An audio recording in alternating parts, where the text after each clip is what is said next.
Chinese espionage has become a major focus. I mean, in a way, we sort of understand the Russian threat a bit better. And Britain, far more than any other country, is seen by Russia as the kind of main enemy. And this goes back to Tsarist times. I mean, there's long been a theory that MI6 was somehow involved in the assassination of Rasputin, which I think MI6 probably was. To get Brexit.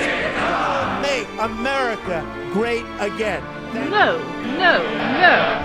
Hello, this is Stephen Edginton for The Sun, and today I'm interviewing Ben Macintyre. Ben Macintyre is an historian, commentator and writer. He's the author of several books all about Cold War spies. Today his new book comes out, it's called Agent Sonya.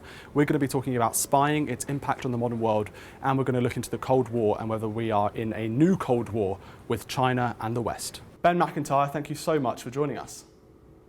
Great pleasure to be here. So I want to start to talk about spying in general and how it's changed since the Cold War, and I know that the British spying has been going on for almost 100 years now. So can you talk a little bit about how spying has changed with the modern world? How has technology impacted the world of spying? But of course, espionage has been going on, forever, really. There was a great Elizabethan spy rings. There were, the ancient Chinese were experts in different sorts of spying. So it's not a new phenomenon, but as a kind of, as it were, as a profession, if you can really call it that, it is quite modern in the sense that it's only about 100 years old. MI5 and MI6 were founded just over a century ago at the beginning of the First World War. So they're kind of new phenomena in a way. But spying has changed dramatically in recent times. A lot of spying these days is really what would be called in the trade signals intelligence. SIGINT is what it's called in the sort of spy parlance. And that is emails, texts, written material that is intercepted and false trails are laid. So signals intelligence has been important since the invention of technology. There were signals intelligence going on in the First World War. Bletchley Park was all about signals intelligence. It was about intercepting wireless messages and decoding them and then trying to lay false trails in return. But today, with the massive explosion of digital information in this country, and in fact in most countries, the sort of technological arm, GCHQ in our case, the donut in Cheltenham, is now the leading spy agency. And if you are working for any of the spy agencies, the intelligence agencies in Britain, MI5, MI6 or GCHQ, you have to have some grounding in that area, because being able to code is absolutely central to what is done these days. But that said, the essence of spying, I've always thought, and this is kind of why I love writing about it, is human intelligence. Because HUMINT, the other side of the coin if you like, is still the gold dust. You may know that your enemy, wherever he is, ISIS in Raqqa, is using a particular smartphone, is using a particular kind of technology, maybe communicating this way or that, but not somebody on the ground who can see him or her. And unless you can sit down with the person, your agent, the person that you are using for this, providing this information, and unless you know whether you can trust them or not, that's still the essence of spying. Because if you can't, the whole of the rest of it unravels, because it's just as easy to deceive online as it is anywhere else. It's quite as easy to create a false personality online. We tend to believe things when we read them on the internet. Well, actually, that's a great way of planting false information. So the spy battles are going on in the ether, if you like, but still the human intelligence element, which is the stuff that I like most, is still absolutely central to it. I have to say I'm a huge fan of your books, and I love reading those human stories because, as you say, that's the most interesting, I think, part of spying. And it seems a bit to me like this new form of spying on the internet and with GCHQ and everything like that is just a bit less sexy and a little bit less interesting than the human intelligence side of things. So how is that going to change your style of writing? I guess you can still look at historic cases of human intelligence, and today, I guess, as you say, there's still some, to a lesser extent, human intelligence going on. So is that sort of impacting the way that you're thinking about how you're going to write the next few books or whatever? Well, that's a very good question, actually. I agree with you. I think it does feel a little bloodless to me, the whole technical aspects. If it's really just scientific experts in quiet rooms in Cheltenham, sort of working out what's going on. That's kind of hard to write about. I mean, there's another element to it, which is that the source material that I rely on is kind of written material. It is letters and postcards and memos and diaries and the kind of warp and weft, if you like, of what now seems to be quite old-fashioned espionage. I mean, the wonderful resource that I've been able to plunder really over the last 20 years are the declassified MI5 files. I mean, there was an enormous change in our approach to official secrecy in about 2007, when the government began routinely releasing intelligence files. Now, before that, you couldn't get hold of them. I mean, they just were never going to be released. And they're written by people who never thought they were going to be released. So they're honest in a way that most government files really aren't. If you're a government bureaucrat and this stuff is going to be read at some point, you kind of manufacture it, you massage it in a particular way. The MI5 files are different because no one who ever wrote them or read them at the time ever believed they'd be read. So you get a real kind of insight into what's going on. Now, what will happen to historians of the future is a really good question, because this stuff is now very ephemeral. It doesn't last. We think when you're writing an email or you're sending a text message that somehow you're making a permanent record. You're really not. It will disappear. And I think, particularly espionage historians of the future are going to find it very difficult. I mean, it's kind of easier for me because I don't think I'm probably going to go much beyond about 2000. My world is very 20th century history, because to me, that's the kind of golden age of spying. I mean, the most modern one I've done takes us into the 80s and 90s, but I slightly doubt I'll be going much further than that. And there's a legal element to all of this as well, which is that the intelligence agencies are now so conscious that anything they write and anything they produce could become the basis for legal action. They won't admit this, but there is a certain amount of weeding going on. So even if they do ever make this vast digital trove available, the lawyers will have crawled all over it beforehand. And I don't know how much of that lovely nuggety stuff that you find in the particularly in the wartime and post-war files, where when it goes wrong, they write in the margin, this has gone completely up the Khyber, we're never going to be able to get this back again. And that gives you a real sense of kind of history kind of unfolding, if you like, underneath your hands. And modern espionage is much harder to track, I think. If you read some of your books about the Cold War, for example, I'm thinking about Kim Philby, A Spy Among Friends, and obviously one of your recent ones, The Spy and the Traitor, which is obviously about a Russian turned MI6 spy in London. I mean, the books are so romantic, and you can kind of, as I say earlier, interesting and sexy and gripping, and it's got everything. And those stories are just so they just sound like they're completely made up, but they're not. So that's what makes I think that your writing so interesting, is that they sound like they read like novels, as I'm sure you've heard that's really before. kind of you to say that, and actually you kind of put your finger on it in a way, because the reason I love writing about this stuff is because you can write about the sorts of subject that novelists usually kind of commandeer: loyalty, love, betrayal, adventure, romance, all the stuff that you would expect to read in a novel. But in a non-fiction espionage world, it's all true. And this is, I think, why, in a way, it's such a rich vein for those of us that kind of work in this funny little corner of the vineyard. It is because spies are themselves romantics. They're often these hyper-imaginative people who are creating a kind of parallel reality, if you like. I mean, the work of a spy, actually, is not so very different from the work of a novelist. And what they're doing is they're creating this kind of false world and trying to lure you into it. And the better they are at luring you into it, the better spies they're likely to be. It's also true of novelists, and it's probably why some of our greatest novelists have been spies. Ian Fleming, Somerset Maugham, Graham Greene, John Buchan. These were all intelligence officers, and of course, famously, John le Carré. They were all in the game, and so there's not a huge difference. So I think I'm always incredibly flattered when people say, "Oh, it reads like a novel," or even better, truth is stranger than fiction, because actually it is. I mean, if you made up a story like I don't know, like Operation Mincemeat, the one I did some years ago, which is where they got a dead body and gave him a false identity and shipped him ashore in Spain to try and bamboozle the Germans. If you made that up as a novel, people would say, yeah, come on, that's defies belief. No one would ever behave like that. But actually, in the sort of strange realm of espionage, they do. They are, there's this kind of, the imagination is allowed to let rip in espionage. And that's fantastic source material for someone like me.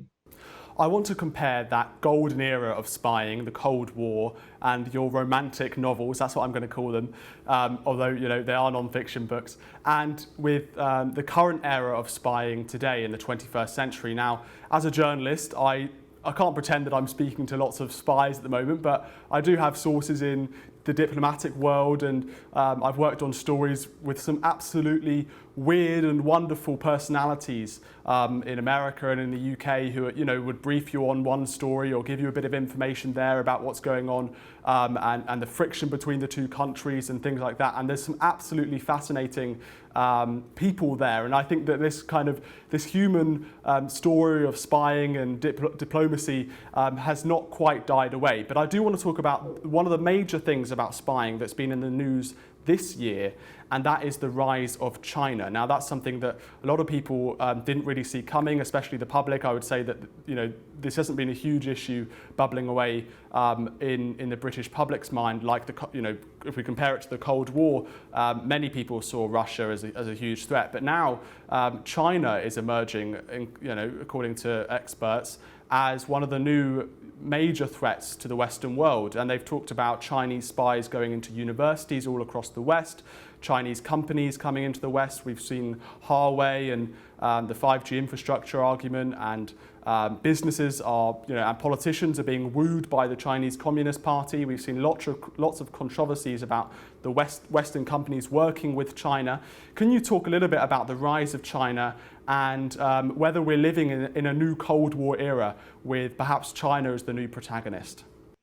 Well, yeah, I mean, look, there is an entire division of the Chinese Red Army that is devoted to cyber espionage. I mean, the Chinese are really a long way ahead of any of the other rivals, for want of a better word, that the West might have. So, yeah, I mean, the Chinese take this stuff incredibly seriously. The point about Chinese espionage, I would say, is it's very different from the kind of espionage you were seeing during the Cold War, because it's largely commercial. The Chinese are not looking, well, they are looking for military secrets, but they're not looking for, if you like, the ideological advantage that was really the core of the Cold War clash. And again, I would say there's also about the sort of rising sort of secret conflict, semi-secret conflict with Russia. It doesn't have that ideological element. These aren't two diametrically opposed views of how the world should be run coming into collision. It's more of a fight for kind of economic and commercial power.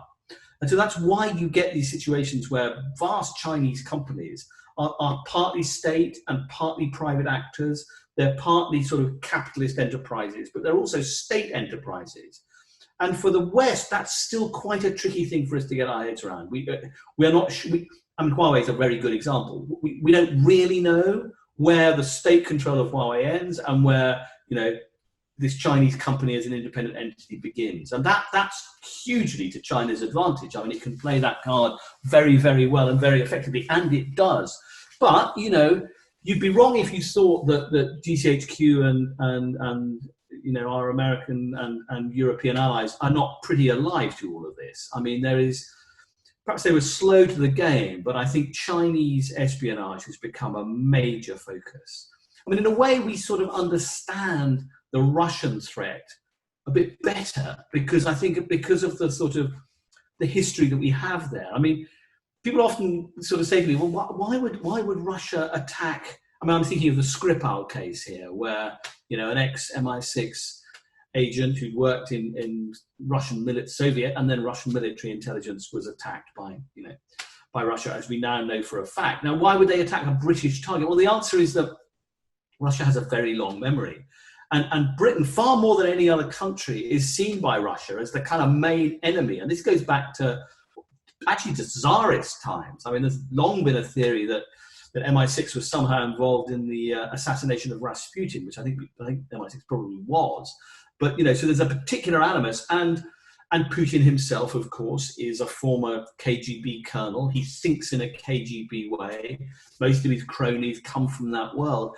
But we're also a bit more familiar with that mindset. We kind of understand that. And even though it's not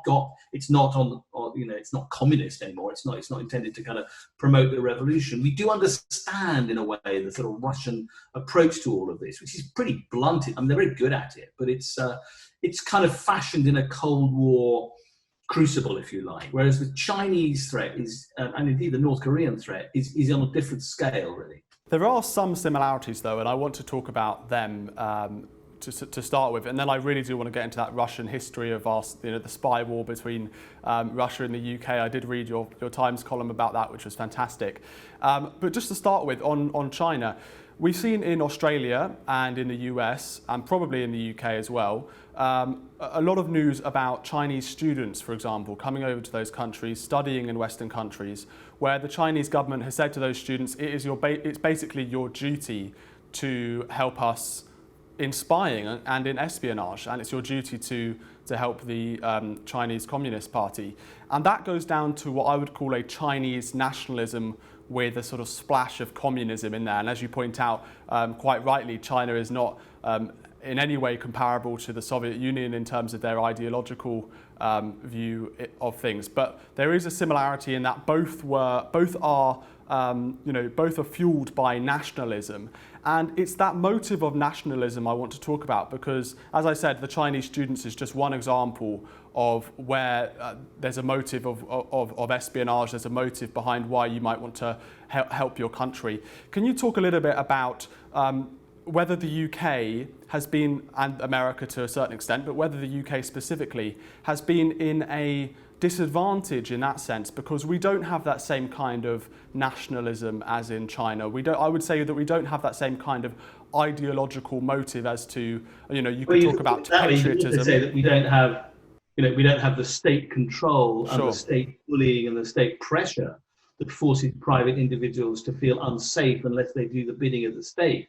So that's the price we pay for democracy, and as far as I'm concerned, that's a perfectly decent price to pay. So yes, totalitarian regimes, not that the Chinese could really be described as that, but non-democratic regimes are able to put enormous pressure on their citizens to do things on behalf of the state, and that also goes for some democratic states as well. Look, what you've got here is a blurring of the lines between who is and who is not a state actor, and who is and who is not a private citizen, and often they are both. So, and it's not just China, I do emphasize that. I mean, the Chinese are particularly adept at it, but they're not the only ones sending students around the world with an extra brief on their shoulders. And believe me, if you think that Western intelligence services aren't doing the same thing, they certainly are. They may not be students, they may be businessmen, they may be journalists, I think less so, but I would say that.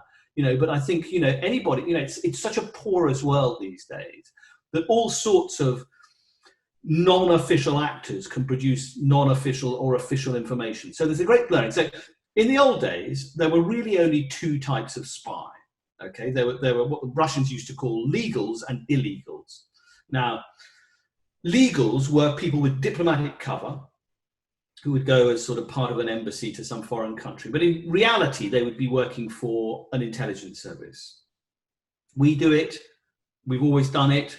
Everyone does it. So, there is an MI6 officer in the embassy in Moscow, but he's there undercover as third secretary or cultural attaché. I mean, it was always said when I was abroad, you could always spot the spooks because they had job titles that were far less sort of elevated than you could. I mean, you could tell they were much more intelligent and good at their job than the job title they had.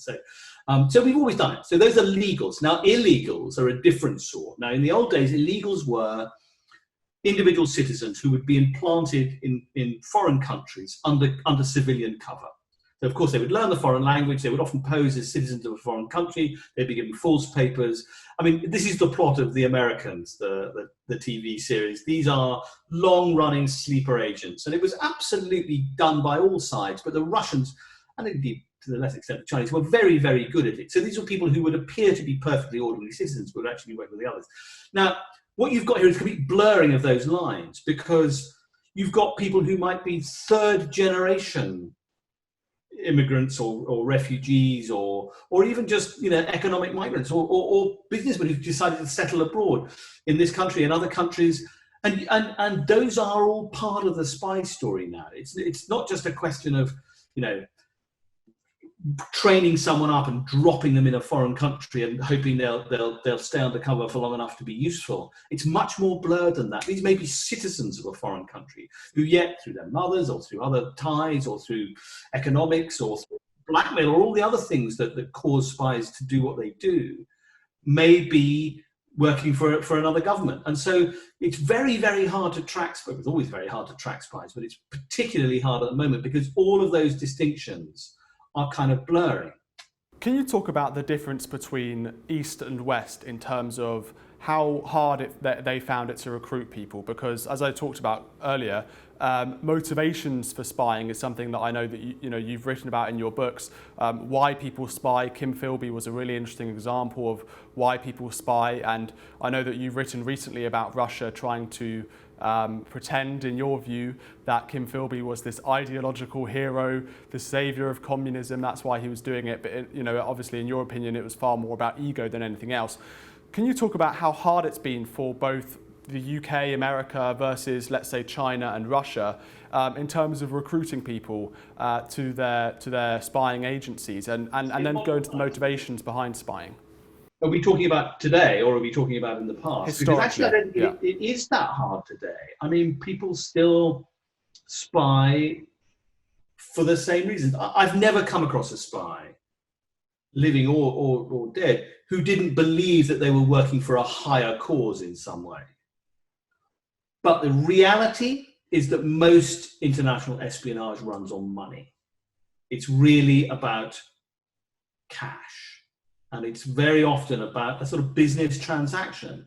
I mean, you'd be very hard pushed to get any head of a service in Britain or anywhere else to admit that really it kind of comes down to cash. But if you are an MI6 officer and your task is to persuade somebody in a foreign country, in effect, to betray their own country, that's really what you're asking them to do, to provide secret information to you that their country would not like. Very often they're risking their lives. I mean, if you're trying to peel off a Chinese agent in Beijing who is, let's imagine he's or she is, somewhere in the economics ministry, they're really taking an enormous chance. So yes, you have to recompense them. You have to make it worth their while. And so a lot of this stuff runs on money.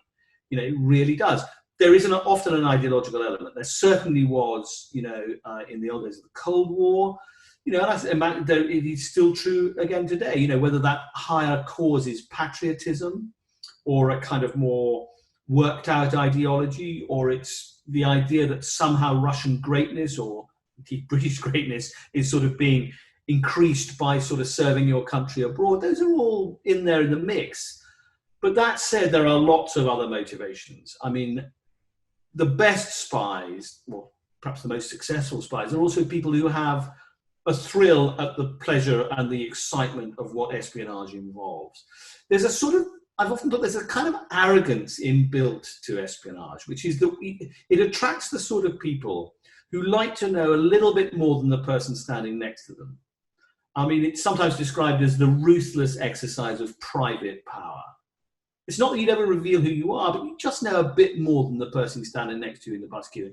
We Brits are particularly susceptible to that kind of idea of a kind of belonging to an elite secret force. It's catnip, particularly for men actually. But the idea that you sort of suddenly belong to this sort of secret society but that is true. That's sort of across the world. So there is a kind of element of kind of self-flattery to it. There is adventure. I mean, it is, these are dangerous things to do. And there's also a kind of drug of secrecy, I think. I think people do get addicted to living double lives. It's kind of fantasy people have always had, the idea that I can appear to be someone on the outside and be someone completely different on the inside, or indeed multiple different people.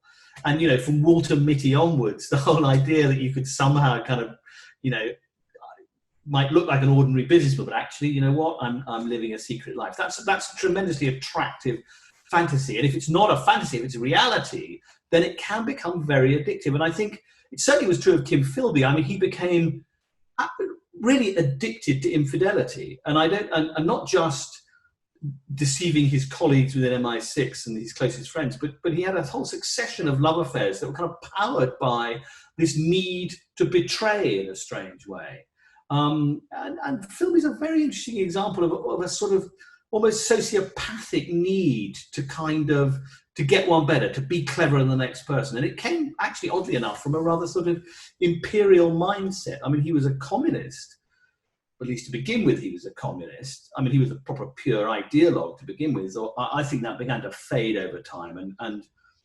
But nonetheless, I mean, that he did believe in communist ideals, but it came from a kind of rather arrogant, upper class British assumption that he should be allowed to rule the world, and that if he believed that Britain was going to be a better place under communism, that was right. I mean, it was a kind of strange combination of sort of imperialism and communism, if you like. And then the final element, I think, that affects a lot of spies is that once you're in, it's really quite hard to get out. I mean, if you have worked for the KGB, it's really not a club that is very easy to resign from. You know, they don't tend to look very kindly on people who have said, well, actually, you know what, I really don't want to be a Russian spy anymore. Once you're in, you're pretty much in for life. That's not true of the Western agencies, although there is a sort of clubability aspect to them that makes it quite hard to get out. So that is another element. So it's a whole set of different motives, I think, that, again, makes spying a particularly fascinating area, I think. You mentioned earlier this Skripal case from a few years ago where, you know, a former Russian spy in the UK was poisoned. And obviously you link that in with the context of the Russians have been, and the Brits have been fighting this secret battle for a very long time. Can you talk about the low points, the high points for British spying in that last 100 years? When were we at our best and when were we at our worst? And also, can you react to this hypothesis? Some people say that the penetration of MI5 and MI6 by Russia was far more prevalent than we actually know about. So can you react to that point and also go into the highs and the lows of British spying with Russia in the last 100 years? Well, with Russia, I mean, generally, I think you'd have to say that British intelligence reached a fantastic high point during the war. I mean, in the Second World War, British deception operations had an extraordinary impact on the course of the war. There's Operation Mincemeat that I mentioned earlier, but the whole D-Day deception plan that covered the way that the landings were framed to look as if they were going to happen in Calais when the war was going to happen in Normandy. Now that relied on a massive and absolutely brilliant espionage operation launched by the Brits. So really, I would say that the war was the greatest success really for British intelligence. But they also got very good in the kind of later Cold War. I mean, Oleg Gordievsky is the most famous of the assets that the Brits had inside the KGB, but they had others. I mean, many of whom are not really known about yet. But towards the end of the Cold War, Britain and America together were producing some extraordinary coups. Now, I said that the war was sort of the high point in a way, but it was also the low point for British intelligence, because Soviet intelligence, quite brilliantly actually, had planted its spies inside the British establishment in the 1930s. I mean, it was incredibly foresighted, really, but the NKVD, the predecessor of the KGB, had worked out that if they could recruit young, idealistic communists from British universities early on enough, they would ascend to positions of power within the British establishment, and they would become, if you like, sleeper agents, incredibly useful later in life. And that is the story of the Cambridge Five. By the way, there wasn't only just a Cambridge spy ring, there was an Oxford one as well. In fact, there were quite a few all over the country. And so it was brilliantly done. I mean, and planting those kind of long-term sleeper assets, to coin a phrase, the Russians, nobody does it better. I mean, they really were brilliant, and it paid massive dividends for them later on. Of course, there is a theory that, in fact, there were many more, as you say, many more Soviet assets planted inside British intelligence than we've ever known about. I'm sceptical about that. And the reason I'm scared, I mean, there's been a long-running theory that Roger Hollis, who became the head of MI5, was in fact a Soviet spy who sort of protected other Soviet spies within Britain.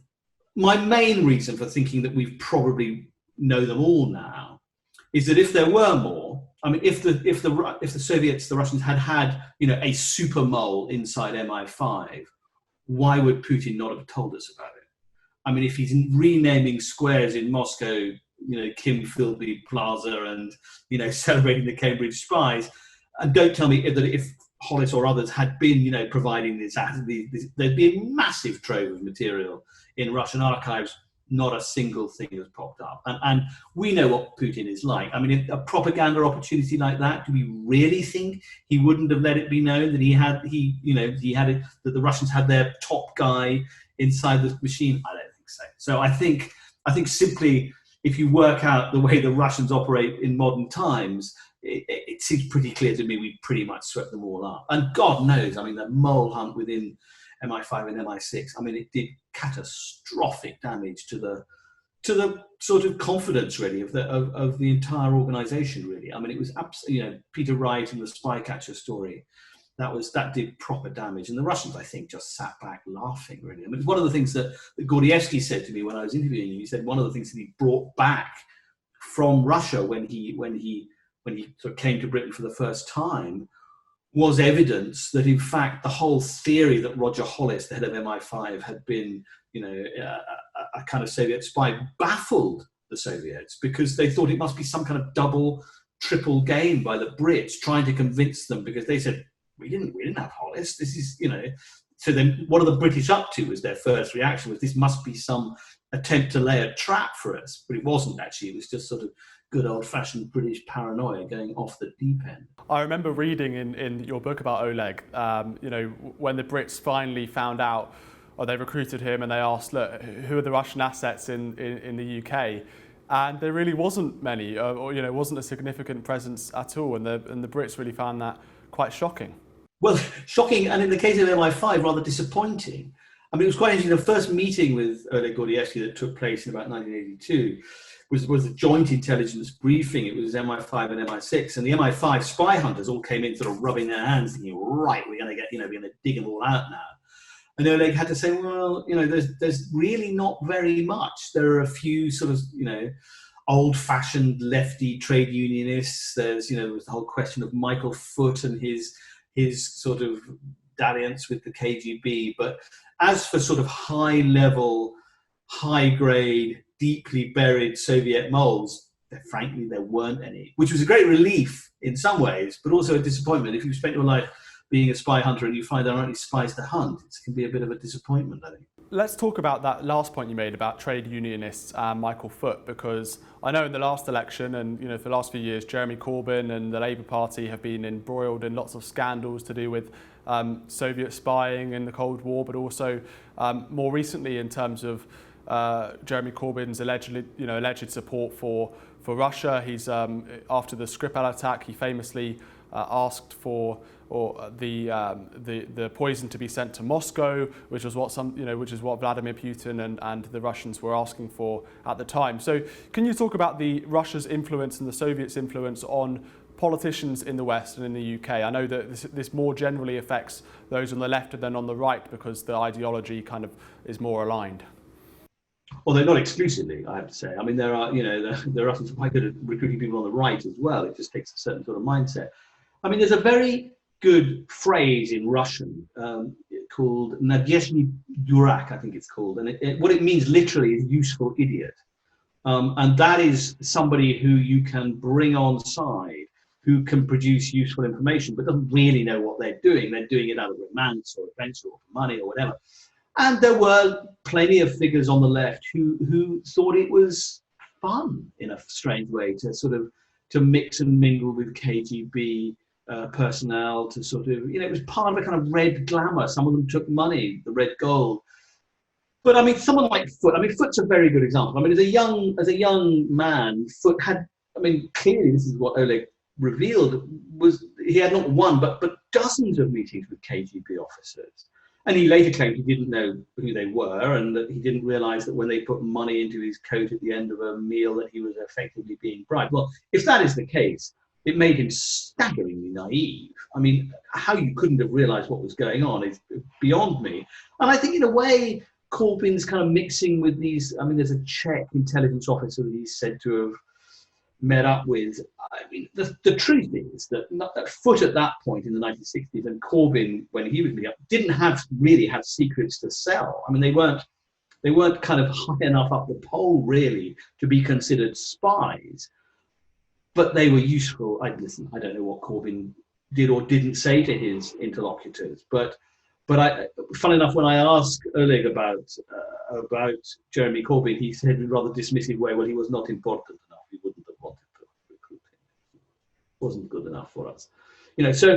So there are lots of fellow travellers around. I'm not saying that Corbyn is, but that sort of, there was a glamour to the far left, particularly in the sort of 60s and 70s, that sort of the left enjoyed playing footy with them, I think. Let's talk about your most recent book, Agent Sonya, which is obviously being released today. Now, this is a story of one of Russia, the Soviet Union's greatest spies, correct me if I'm wrong, huge success for them. Why did you choose Agent Sonya to write about? Well, in two ways, Agent Sonya is a kind of big departure for me. I mean, and I'm really looking at this espionage story in a way from the other end of the telescope for two reasons. One is that Ursula Kaczynski, the spy that I've written about, is a woman, and trained women intelligence officers are very, very rare in this game. I mean, I think she was essentially the only one in Soviet intelligence, certainly the only one that reached the kind of dizzy heights that she did. She became a colonel in the Red Army. So there's that element, and I wanted to kind of look at it through a woman's point of view. And the other is that she was a lifelong communist.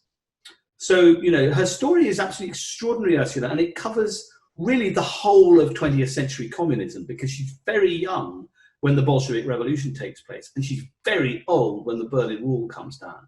So her story goes all the way from, if you like, the kind of pure beginnings of communism, through the horrors of Stalinism, to the kind of chaos and destruction of the Soviet Union and the collapse of communism at the end of the century. And Ursula's life tracks the whole of that story. So for the first half of her life, she was a German Jew born in Berlin, of a well-to-do family, who, in the chaos of 1930s Germany, became a communist. And that was a perfectly respectable intellectual position to take at that point. Fascism was on the rise. The communists appeared to many to be the only people prepared to make a stand against fascism. Lots of young people took one look at this and said, the only way to stop Hitler, the only way to stop the rise of the extreme right is to go left. And lots of British people did it as well, particularly during the Spanish Civil War. They looked at this kind of ideological chasm and said, left, right, left is the answer. And I'm not sure that a lot of us wouldn't have done the same thing. So Ursula was a hugely committed communist right from the get-go. And she spied in China. She spied in Japanese-occupied Manchuria. She was highly trained in sort of technical work in radio operating. She then spied in Poland on the eve of Nazi invasion. And then she ended up in Switzerland running one of the largest anti-Nazi spy rings of all, on the behalf of the Soviets, but against the Nazis. So she was a committed anti-Nazi.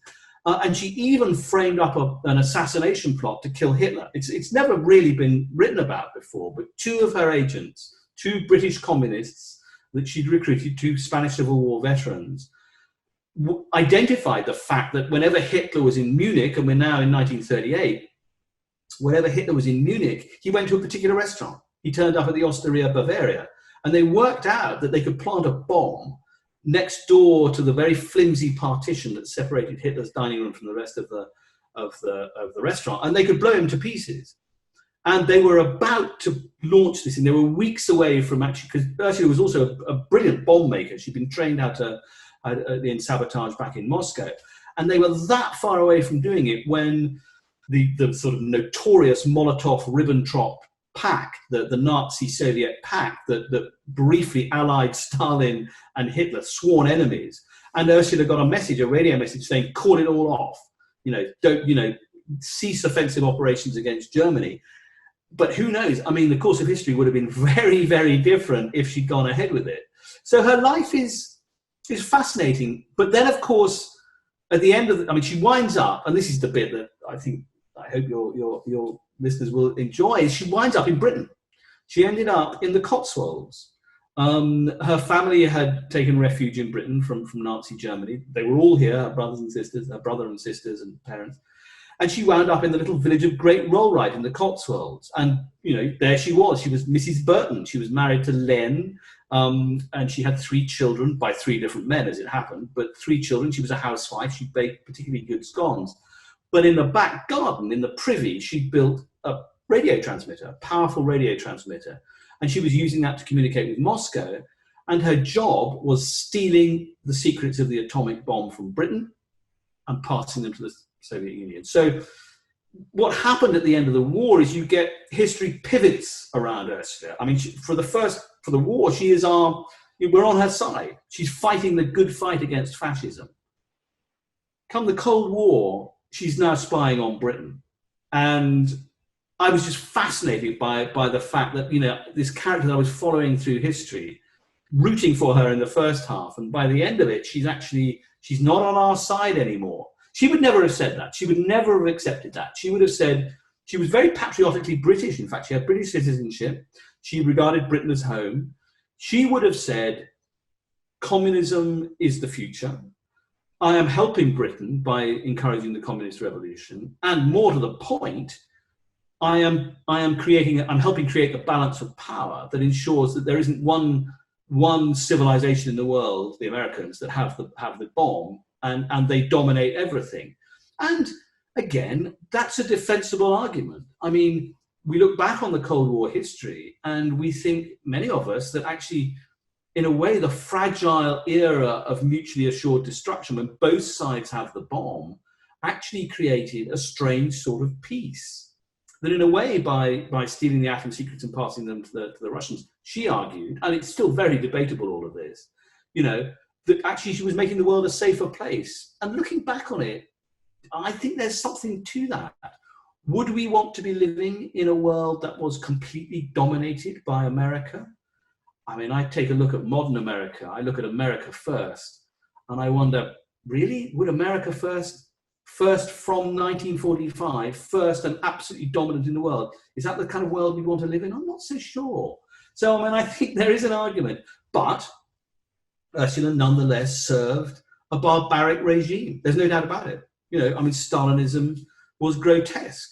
Millions died under Stalinism, and she stuck with it. She stuck with it. She had terrible qualms. She went through hugely complicated kind of moments. Lots of her friends and colleagues were murdered by Stalin, but she continued. I think she argued in later life that she didn't do it for Stalin. She did it for this idea, for this idea of kind of human equality. But she ended her life deeply disillusioned. She lived on into her 90s, and by the end, I think she did realize, and she was honest enough to admit this, that she had supported an idea that turned out to be a monstrous and brutal lie. So in a way, her story is the story of communism, with all its flaws and brutality and courage and everything else that is involved with that story. So it was a great opportunity, really, to look at this vast chunk of history through the eyes of one woman. She was in the most extraordinary places at the most extraordinary times. One thing that I found interesting, and I haven't read the book, but I've read some extracts that you've published in the Times, is that for the early part of her life, she didn't spend too much time in the Soviet Union. Now, correct me if I'm wrong. She grew up in Berlin and was in Germany and Poland and in Switzerland and then the United Kingdom. Presumably, at one point, she did spend a long period of time in the Soviet Union. Can you talk about her reaction as to how she compared life in a Western country like the UK, the life in the Cotswolds, to living in Russia? When Kim Philby went back to the Soviet Union, he famously became depressed and alcoholic. He really wasn't happy. So can you talk about her reaction when she was, presumably at one point, she left Britain and went to the Soviet Union. Well, no, interestingly, I mean, Philby's disillusionment was in the 80s, really. I mean, when the whole system was coming apart. Ursula was trained in the Soviet Union, the special spy school outside Moscow, in the 30s. So she was there in a very different era when it appeared to communists everywhere that the Soviet Union was the future. You know, here was this sparkling new idea, massive production, you know, everyone had healthcare, you know, it was a kind of dream. And so I think the Soviet Union, she thought, and bear in mind, she never went back to the Soviet Union after, I mean, she was last there in 1939 was the last time she was in the Soviet Union. So she didn't see the modern Soviet Union. And of course, like all kind of ideologues, she didn't really want to see what was actually going on. And I wish I'd met Ursula Kaczynski, because one of the things I would love to have asked her was, how much did you really know about what the Soviet Union was really doing in the 30s and 40s and 50s? Were you completely blind to it, or did you? Because she often claimed that she'd been ignorant. I mean, that like many Soviet citizens, she hadn't understood the sort of cruelty and barbarity, and she understood it in later life, and that floored her greatly. But unlike Kim Philby, she wasn't there to witness the sort of grime and degradation and the stinking drains and the fact that nothing worked and it was all corrupt and only the nomenklatura got nice cars and good places to live, that it was just as unequal a society, much more unequal in lots of ways. You know, all men are equal, but some are more equal than others. I mean, he saw that period, and he was one of the more equal, if you like. I mean, he lived in sort of considerable, what would have been considered comfort in Moscow. Most of us would have cut an arm off rather than have to live that way. But you know, so he lived in a way quite a comparatively luxurious life. Ursula was a period before that, so she never got the sort of disillusionment of seeing what the Soviet experiment turned into.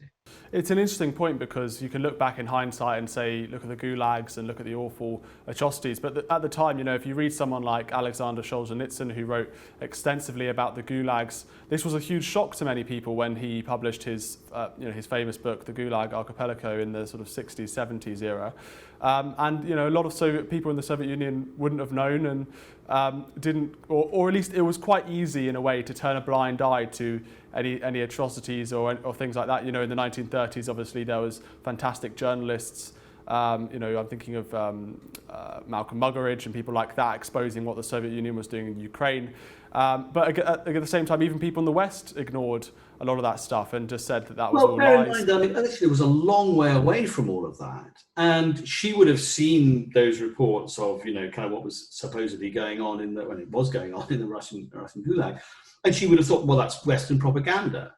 That's I'm being fed, as these poor British people are being fed kind of falsehoods about the great Soviet Socialist Republic. I, Ursula, know better. So that compounds the disillusionment, I think, when later on she realized, oh my God, it was actually true. And her ex-husband, Rudi Hamburger, who she recruited effectively into Soviet military intelligence, ended up in the Gulag. I mean, he spent 10 years in the Gulag. So she knew, not at first hand, but horribly at second hand, kind of what the Russian state was capable of. So, but, you know, it's interesting that way with sort of people who, in a way, she was kind of a zealot, Ursula. She was like a kind of extremist. She did, like all people who adopt an extreme ideology very early in life, she was like a kind of, it's hard to know how to describe it really, like a particularly sort of pious communist. She did not want to see what she didn't want to see.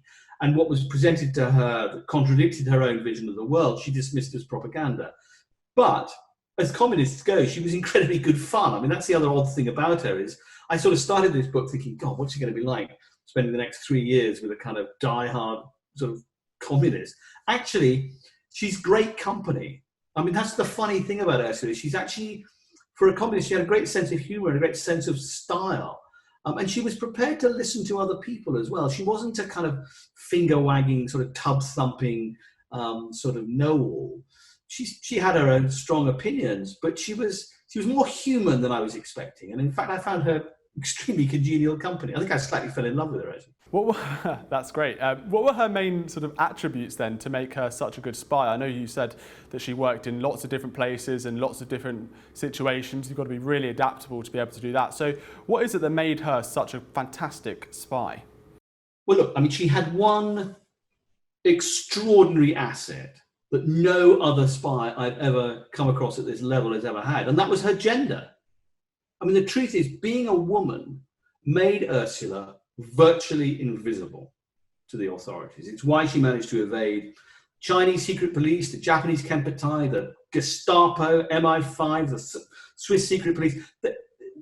Most of these people were staffed by men. Most of these organizations were staffed by men. And they looked at Ursula, a mother of 3 children, in an apron, living in a little cottage in Great Rollright, and thought, she cannot possibly be a spy. In fact, there are wonderful accounts in the declassified MI5 archives of these sort of whiskery, pipe-smoking gents saying, well, we know it's not Mrs. Burton because, you know, she's very busy with domestic affairs, so she obviously can't be running an illegal radio transmitter. So in a way, Ursula ruthlessly exploited the fact that she was a woman and did it brilliantly right to the end.